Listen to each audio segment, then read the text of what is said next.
Oh yes. Hidden doors. This is the access to the crawl space here. That's underneath the front entry. Yeah.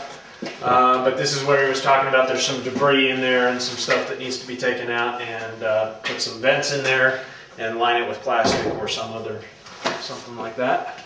Oh, on the vent work here, we got some asbestos. Let's see if I can see here. Yeah, that whiteness is asbestos taping. He said two things: you can either paint over it with a black spray, and that seals it in, or you can actually buy foil tape and put that over it. And pretty simple to do. It's just, you want to cover that up. Yep. He actually did not sample that because it's pretty sure. He didn't sample it because he knows he's 100% certain that it's got asbestos. Yeah, okay. So. Focus. There we go. All right. Here's the new circuit breaker. Basically, he said once we remove the or convert the water heater to gas and convert the stove to gas, these two panels are freed up, and so you got this space here to add. We talked about it last night. We're going to go ahead and make it 200 anyway, just for future down the road. Especially if you go up at all, if you want to. Yeah. Okay. Okay. What else we got here? Okay, here's. Let's focus on this part here real quick. Another sink, maybe 6 inches deep. All this is a good electrical here. Of course, you got more of this lovely paneling. He must have worked with the company or something. He must have worked with the company or something. Yeah, something like that. Cabinets that are about 2.5, 3 feet deep here. Okay, I know we're lacking a little light in here, so I apologize. Yeah. But potential to free up more space here, whatever we want to do. Here's the old monstrosity. Basically, it's the old shell with new guts to it for the furnace, and the new ones that we put in are more like about yay big. Yeah. And then we'll probably just run a flue up the chimney. And Karen, let me just explain this to you real quick now while you're here. This pipe here vents it out into one of the two chimneys in the house. There's actually no fireplace to this. If you do the 90, that goes away. If you go with the lower one, the 80 or the 85, that stays there. The plumber said too that if we go, and here's a hot water tank over here. You can see that, it's kind of dark, but that's a whole room here. So there's the cabinets for the workbench. And there's a little paneling there, light, and then hot water tank, and that's actually the wall of your bathroom. What he recommended, the plumber, Kelly said you want to put in a hot water tank with a fan. From what I understood, they know more about it. That essentially pumps the air out and go gas, that freeing up some of your circuit breaker. If you were to move it, the plumber said he would actually probably move it to here. See if this thing focuses here. This is that pipe from the furnace. He said he would put it probably right next to the chimney here, therefore you could wall it in and you could vent that out the chimney as well. So that freeing up that space over here where the hot water tank is, so you could actually do a full bath right there. Yep. And one of the reasons that I was also kind of interested in getting rid of this particular water heater, even though it's functional, this pipe is supposed to be no more than 6 inches off the floor by regulation, and there is no earthquake strap which is required. Yep. And he said that this particular company, this Benla service company here, is notorious for not doing those two things when they install water heaters. So, for whatever reason. Okay. All right. This is why you're spending all the money right here, this bathroom.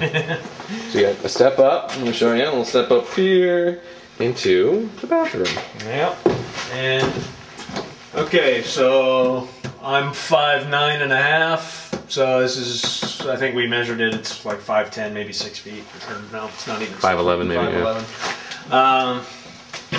Okay, mirror. You got your little toilet here, which is just ever so charming. No room for toilet paper or anything. So here is the access to the sewer line, which we had snaked this morning, and there's no issues there. It's there's just some maybe tiny little roots in there, and all they recommended doing was putting some Root X in there once a year, and you're good. But no major problems with the sewer, so that's great. Okay, other than that, no frills. Yet again, no safety tempered glass here on this window. Actually, it doesn't even open. Yeah, it's been screwed shut. Yeah, it's been screwed shut here, probably for safety reasons or for security reasons. Okay, convenient half bath. Yes. Convenient to who? Anyway. Okay. Washer and dryer, which we know we're going to go. There are some options when you. He said when we put in our washer and dryer that we have, you can either do like what my folks did at the Menifee house, where you run a tube piping just that hooks over the edge here and drains into this thing. The disadvantage to that, of course, is if you get any lint or anything in there that blocks it up, then you can very quickly have this thing fill up and spill out. What is probably the better solution is to actually have the plumbing reworked here so that the washer drains out directly, and we don't have that issue. And Karen, when I replace that window, when you guys do, I would move that vent obviously out of the window and into the wall, so it vents out inside. Yep. Okay. One of the other significant things here, I told you there's still some. Oh, okay, that does work. Okay. There's still some knob and tube in the house, and up here is where you find it. You see some here, and these are hot wires. So still knob and tube in the house. This is one of the places where you find it. Okay. That is GFI protected, and that is good to go. So yep. They did some updating. Yep. Okay, garage. The door to the garage here. You want a picture of it opening? Is that what you wanted? Yeah. Yeah. Okay.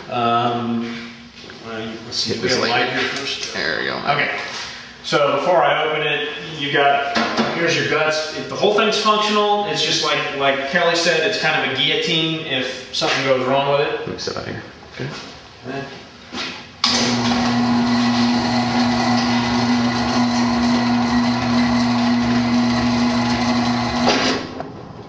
Okay. Again, it's functional, but not the greatest. It may be not something we do in the first 30 days, but say the first 90 days. Okay, your car will fit in here no problems once we take these 4 bins out. We've got 2 bins for yard waste and then trash and recycling. There is also some shelving in here. Looks like about 1.5 feet deep. Some storage shelving here.